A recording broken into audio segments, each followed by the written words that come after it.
I want to talk about how some female romance authors are writing men at the moment. For example, you might have come across Ali Hazelwood's description of a particular love interest who has mile-long legs that stretched out in front of him and sequoia-wide biceps crossed on his chest. These are meant to be funny, but it speaks to a certain trend of gender essentialism, which I keep coming across in the most popular books we're reading on BookTube and BookTok. Again and again, authors like Tessa Bailey focus on the unapologetic maleness or even the rare male vulnerability of her characters. And even when authors don't use that language of femaleness and maleness, there's still such a big trend of really awful, aggressive love interests. For example, in Fourth Wing, the way the main love interest is introduced is, that's Zayden Ryerson.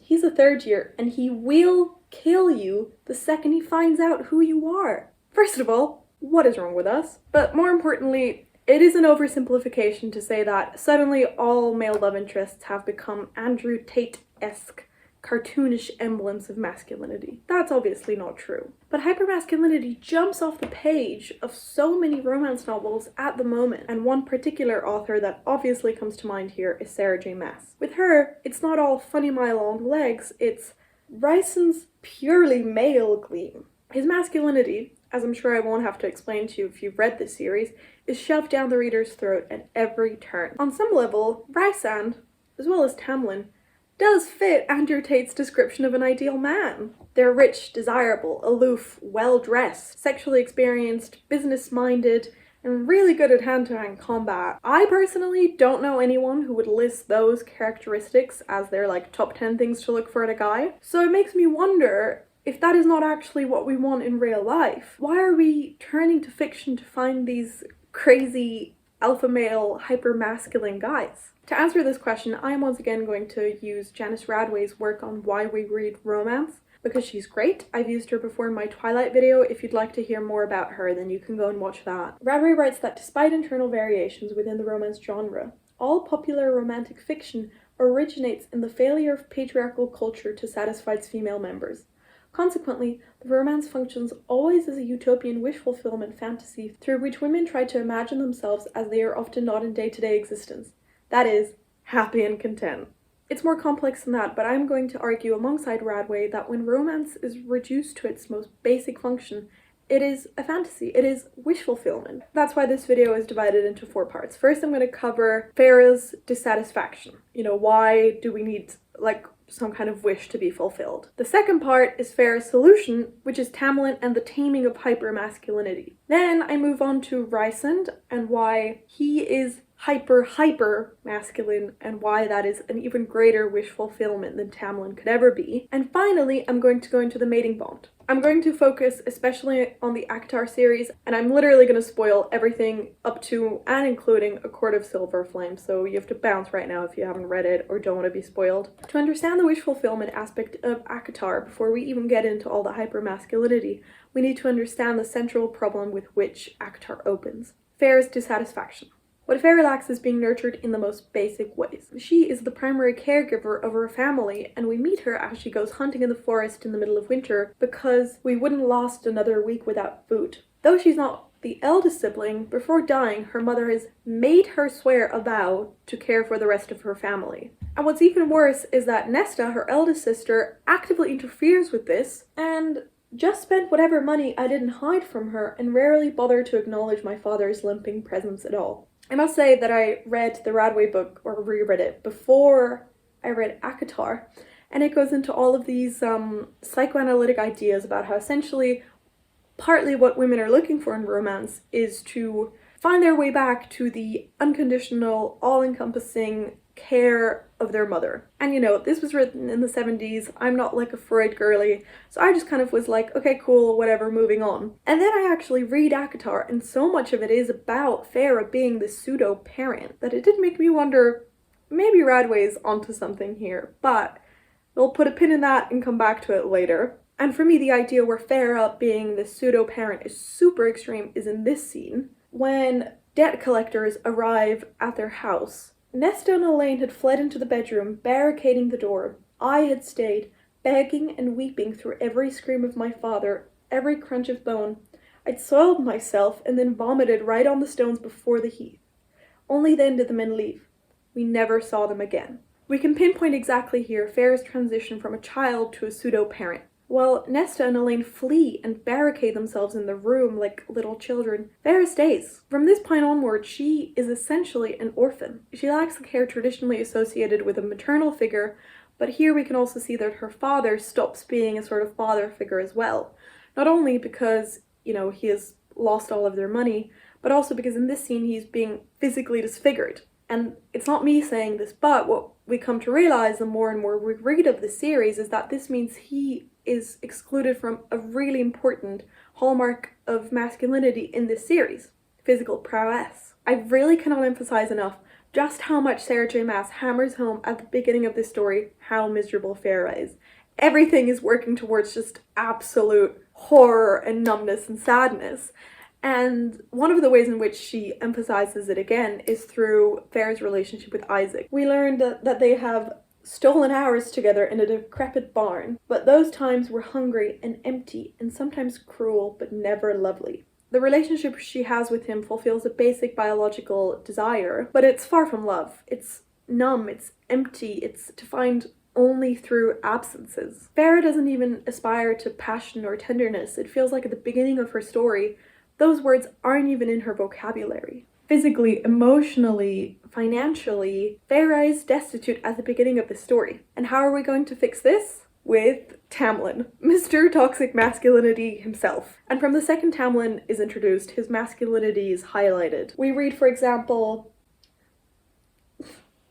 even as he bit out the words, I couldn't ignore the sheer male beauty of that strong jaw, the richness of his golden tan skin. Here we start to begin to see the fairy tale transformation that Farah undergoes, obviously Beauty and the Beast, all of that. Tamlin comes in and rescues her in the sense that finally she's financially and physically taken care of. She eats regular meals, she lives in a mansion, she gets nice clothing, and her family is provided for as well. But what's exciting and juicy about this book and what draws people to it isn't, that kind of wish fulfillment. It's the constant tension between fear and repulsion that Farah experiences because of how beastly and masculine and crazy and violent this guy is. For example, there's a scene where Meadow groaned as Tamlin's claws punched out, obliterating the fork. He rose to his feet with a powerful, brutal movement. I tried not to tremble at the contained fury at how his canines seemed to lengthen as he said, "Where in the forest?" I mean, aside from all the obvious actually horrifying descriptions of this beast, it's important to note here that Farah's reactions to Tamlin are often described in physical terms. She tried not to tremble at his contained fury. It's so physical, it's very obvious here that what he's doing is triggering her fight or flight instincts. Another telling scene to me is when Sarah J. Maas writes, I pulled on Tamlin's tunic over my own, ignoring how easily I could see the cut of his muscles beneath his white shirt. The way the blood soaking it made them stand out even more. A purebred predator, honed to kill without a second thought, without remorse.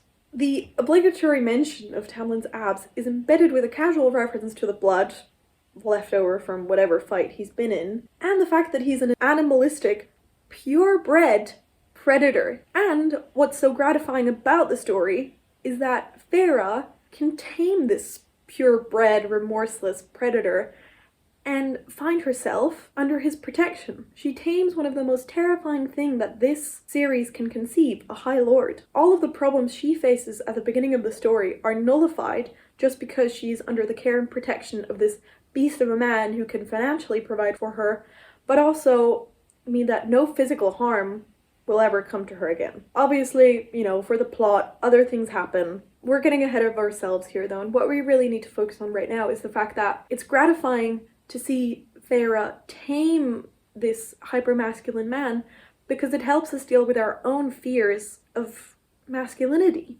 We really amp up the most aggressive, violent man we can think of, and we make him love us and protect us.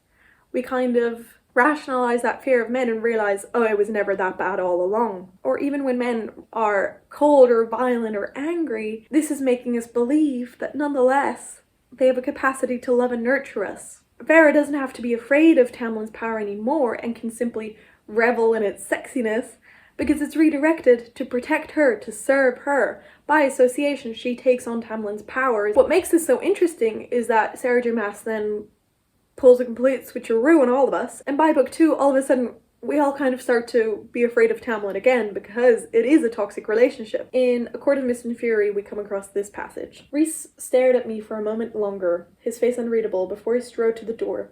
He stopped with his fingers on the sea urchin-shaped handle. Tamlin locked you up because he knew, the bastard knew what a treasure you are, that you are worth more than land or gold or jewels. He knew and wanted to keep you all to himself. He does love me, Rhysand. The issue isn't whether he loved you, it's how much. Too much.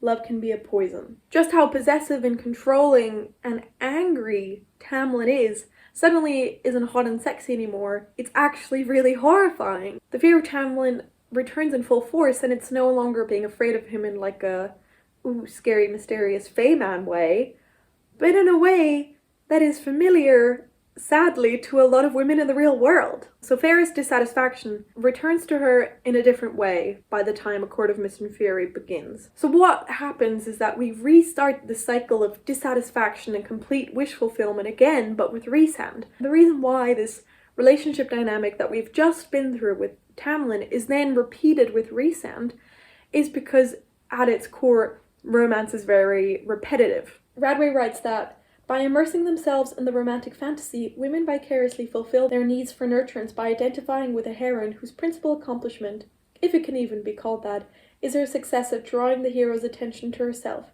at establishing herself as the object of his concern and the recipient of his care.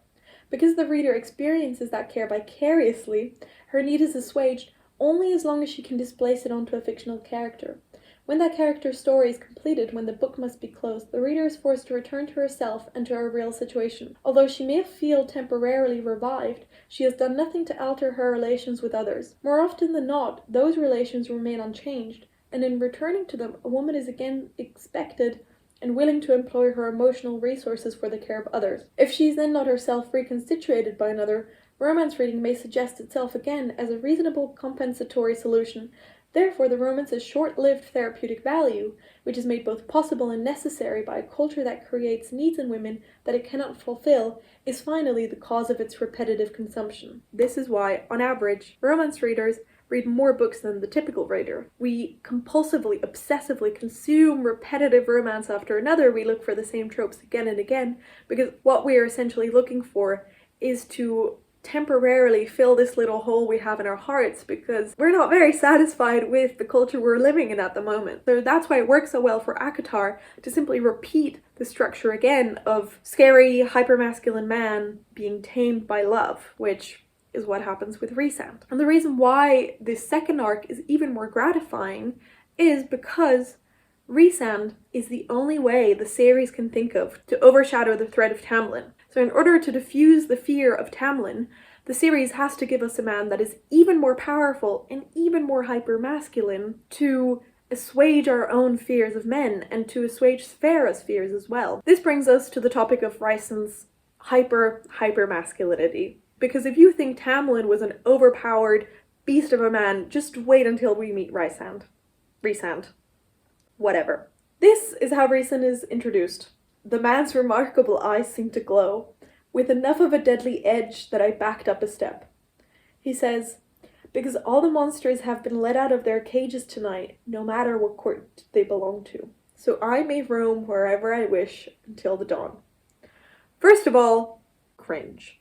Second of all, this is the guy that we are all vicariously going to fall in love with. This guy who actually calls himself a freaking monster and who absolutely terrifies Feyre. The second time we meet Rhysand is even worse. Sarah J. Maas writes, someone was coming. Someone awful enough to frighten Lucian and Tamlin. Someone who would want to hurt me if they knew I was here. Not only is Feyre afraid of Rhysand, the way she was with Tamlin, but he even inspires fear in the two most powerful characters we have met so far in this series. And I could go into a lot of moments where Rhys's powers are ridiculously emphasized. For example, there's a moment in ACOMAF. Rhys slammed into the ground, snow flying in his wake, and fury like I hadn't seen since that day in Amarantha's court twisted his features. I could feel it thrumming against me, rolling through the clearing we now stood in. I hesitate to even call this hypermasculinity. This is something completely else. This is when Rhysand really becomes more of a supernatural force, something not quite worldly. For example, in the Court of Nightmares, we hear that before the crowd could begin murmuring, I felt it, felt him. The very rock beneath my feet seemed to tremble, a pulsing steady beat, his footsteps, as if the mountain shuddered at each touch. He had released the damper on his power, on who he was. His power filled the throne room, the castle, the mountain, the world. It had no end and no beginning. Cool. Here was the most powerful High Lord ever born. Before Rhys, Keir, also another very powerful evil man fae thing, Keir was nothing more than a sullen child. Yet I knew Mor's father was older, far older. The steward clung to power, it seemed. Rhys was power. So all of these moments in tandem, and especially the moments where we are reminded that Rhysand is more powerful than Tamlin specifically, work to remind us that actually Fair is going to be just alright. All this fear we had about men and, financial insecurity and a lack of emotional fulfillment, we don't need to worry about that, because now we have Rhysand. We've, again, tamed this crazy hypermasculinity. We no longer need to be afraid of it, because now all of it is working towards protecting us. And Sarah J. Maas takes great care to demonstrate that this relationship that they have, by association, empowers Farah. For example, there is this repeated motif of Rhysand bowing for no one, and he has tattoos on his knees just to vow that he will never bow to anyone. Then, in ACOTAR, we get a moment where Rhys looked up, hands braced on my thighs. Bow, he'd once ordered Tamlin, and now here he was on his knees before me, highlighting at this specific moment that Tamlin has to bow before Rhysand, but Rhysand bows before Farah, really shows that the fantasy is about annihilating the threat of Tamlin. But what is the key to this relationship with Rhysand, as it is with most enemies to lovers, and I really want to make a video on this as well, is the act of reinterpretation. The wish fulfillment stems not only from finding this rich, overpowered, violent, obsessive man, the fantasy also stems from realizing that actually this really scary hypermasculine figure loved you and cherished you all along and was never a threat to begin with. The clearest example I can find for this active reinterpretation of hypermasculinity is in ACOTAR, where Farah is trapped in a cell and Rhysand shows up and this moment happens. I pulled away, but his hands were like shackles. I could do nothing as his mouth met with my cheek and he licked away a tear. His tongue was hot against my skin, so startling that I couldn't move as he licked away another path of salt and then another. My body went taut and loose all at once, and I burned, even as chill shuddered along my limbs. It was only when his tongue danced along the damp edges of my lashes that I jerked back. He chuckled as I scrambled for the corner of the cell. I wiped my face as I glared at him. He smirked, sitting down against a wall. I figured that would get you to stop crying. I know that was a long passage to read out loud, but I really think it's so crucial to remind ourselves of how disgusting this is. This is a complete trespassing of all of Farah's boundaries. There is no world where this should be excused. But the book rewrites this narrative. All of a sudden, Rhysand isn't this, disgusting villain figure. We come to learn later on in ACOTAR that even this scene actually was completely fine and done out of love. Farah realizes he'd licked away my tears when I'd been a moment away from shattering. He'd done it to keep me distracted, keep me angry, because anger was better than feeling nothing, because anger and hatred were the long-lasting fuel in the endless dark of my despair. The core message here is essentially that if a boy pulls your hair on the playground, don't be scared of him, because he still likes you. Radway writes a lot about this act of reinterpretation, and the reason it's so important is because the hero is permitted simply to graft tenderness onto his unaltered male character. Rhysand's masculinity need not be compromised in order for him to see us as this perfect, nurturing figure. He is simultaneously the ideal, ultra-masculine aggressor, but he's also the nurturing, caring protector. Radway argues that when a romance presents the story of a woman who is misunderstood by the hero, mistreated and manhandled, and then suddenly loved, protected, and cared for by him, the novel is informing its readers that the minor acts of violence they must contend with in their own lives can similarly be reinterpreted as the result of misunderstandings born of true love. The readers are therefore assured that those acts do not warrant substantial changes or traumatic upheaval. Reese's violence, obsession, aggression are diffused and overshadowed by the notion of true love. And it makes me wonder whether this particular portrayal suggests that we simply cannot imagine a man who is solely kind and nurturing and protective. We can't imagine a man who isn't aggressive, so we simply have to find ways in literature to incorporate hypermasculinity into our male love interests, to kind of absorb it and to see actually, even if men are brutal and aggressive and treat me like garbage, there is a chance that I will find one who will ultimately still treat me the way I want to be treated. The reason this is pure wish fulfillment is because the novels don't teach you how to fix relationships with men in your own life, or how to make an aggressive, Rhysand kind of man become the perfect, loving, nurturing figure that he is later on in the series. It doesn't teach you that. So then, what do? You go and you read another Enemies to Lovers series. Radway writes that the romance can say nothing about the most difficult problem of how to teach men to be gentle, who have developed within a set of family relationships that systematically represses the boy's capacity to nurture. I understand that a major flaw here is that I'm making it sound like Farah exclusively accesses power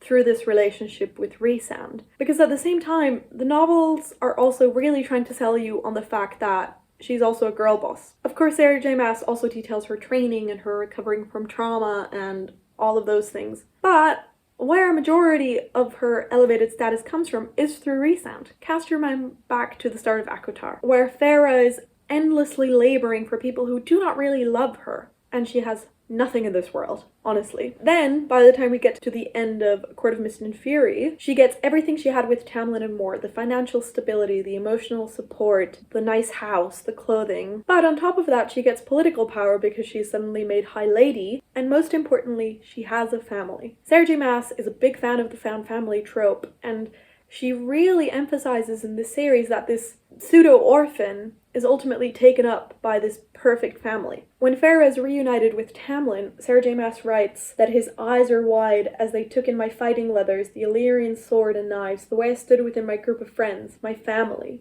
And what's so important about Rhysand is that he can fulfill the contradictory desires of the female reader. Women who have grown up in the age of the girl boss, who have had better access to education and careers than the women even a generation before them, want to be empowered. They want to be equal. But at the same time, you can't just undo 1,000 years of socialization. And at the same time, women also still crave the traditional hallmarks of femininity that Farah achieves. By the time ACOTAR rolls around, she has a husband who loves her endlessly. She's pregnant, she's built a beautiful, tastefully decorated house, and he's even put her in a protective bubble so that, no one can even touch her at this point. The wish fulfillment of all of these traditional feminine things wouldn't really work for the modern reader if Farah simply had been handed these things without also putting on the act of being a warrior and being empowered. And famously, Rhysand invented feminism and everything is her choice. So what makes Rhysand's hypermasculinity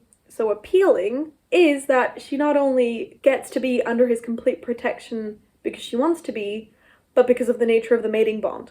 And this brings us to a key feature of Sarah J. Maas's cinematic universe and her particular brand of hypermasculinity. What the mating bond means, in case you don't know, is that these men are actually animals. We learn that when a couple accepts the mating bond, it's overwhelming. Again, harkening back to the beasts we once were.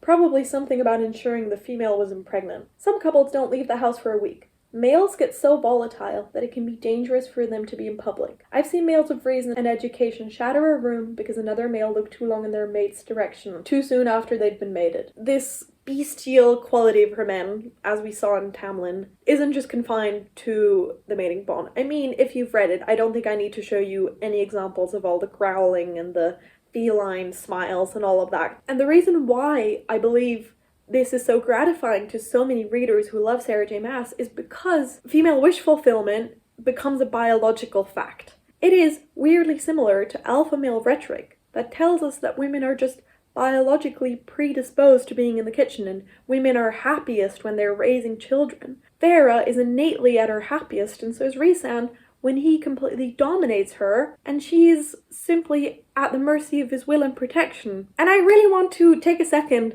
to linger on this shield that Rhys puts her in, because like I said at the beginning, Radway theorizes that what women are craving on a subconscious level is to return to the unconditional love that they have only known from their mothers. Women, rather than continuously mothering as they are adults, would like to be mothered. Radway argues that by emphasizing the intensity of the hero's uninterrupted gaze and the tenderness of his caress at the moment he encompasses his beloved in his still always masculine arms, the fantasy also evokes the memory of a period in the reader's life when she was the center of a profoundly nurturing individual's attention.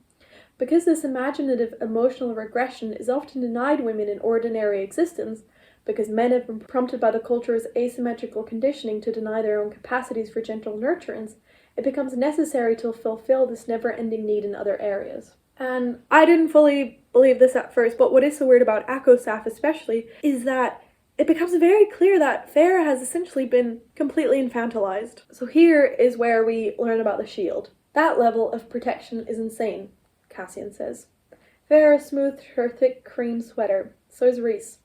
Cassian sniffed, trying and failing to detect her scent. He's got your scent, shielded too. Farah grinned. It's all part of the same shield. Helion wasn't joking about being impenetrable. Rhys puts an impenetrable shield around her where her friends cannot touch her, they cannot even smell her, let alone harm her. As it stands right now, Farah has essentially been put into this womb that Rhys has created to completely protect her from the outside world. I know this is a little bit out there, but even if you don't fully agree with me on this, I think the fact that she, for example, doesn't even know for a lot of the book that her own pregnancy will kill her because her husband is withholding this information from her, infantilizes her. In this passage, we also really see the whole thing about contradictory desires playing out, because Farah doesn't really choose to be put into this bubble, but obviously it's not against her will, and it's a compromise, because Rhys was like, it's either the bubble or I literally will not leave your side for the duration of the whole pregnancy. So the shield is like sort of Farah's choice. And then we can acknowledge that this is frankly a concerning amount of protection, because Cassian goes, oh, this is insane. And then Farah laughs it off. She grinned and goes, yeah, oh my god, it's so crazy, ha ha ha, but whatever. We somehow make it pseudo-feminist because we acknowledge this isn't really what men should be doing, but at the same time, we're still letting them do it anyway. It's insane for Rhys to be so overprotective, but he also has to get away with it because this is simply his instinct as a femme male. So what I want to leave you on is one particular quote that I believe really summarizes this all. And this takes place during one of the many smutty scenes in which also Farah often reminds herself of this is my High Lord, this is this powerful guy, and it's all very Christian Grey. But a particularly telling line is, every thought eddied from my head, only a thrill of power remained. And Sarah J. Maas uses this word all the time, eddy. And what that means, which I didn't know at first, is that it is a circular movement of water causing a small whirlpool. Farah simply losing control in this relationship, simply submitting completely to these desires, is as natural as water going down the drain in a little woo. Farah cannot help feeling this loss of control with Rhys from essentially letting him control and protect her in a way that infantilizes her. And because it's out of her control, all of those silly little feminist thoughts can also eddy right out of our heads. At the same time, this thrill of power that she experiences is the core of the series. Rhys is thrilling because he's hypermasculine and because he's powerful, and because, I would argue subconsciously, the female reader is aspiring in some ways to achieve power that is solely reserved for men, and that at the moment, women can only get through association with men. What I would also like to leave you on is a short little quote by Radway. In calling attention to this claim that good romances may operate as a kind of cultural release valve, I do not intend to minimize the difficulty of proving its accuracy. There are so many moving parts to this. I know that at the same time, I have said Rhys is a perfectly hypermasculine crazy man, but at the same time provides maternal care, and at the same time, Farah is also a girl boss. I don't know how to reconcile all of these things. And I know that it's very difficult for me to prove, and there's a chance that right now I'm like a crazy raving madman with a megaphone. But I do think there is something to be said about romance as a cultural release valve. That thought hasn't really left my brain, and it keeps coming back to me as I'm reading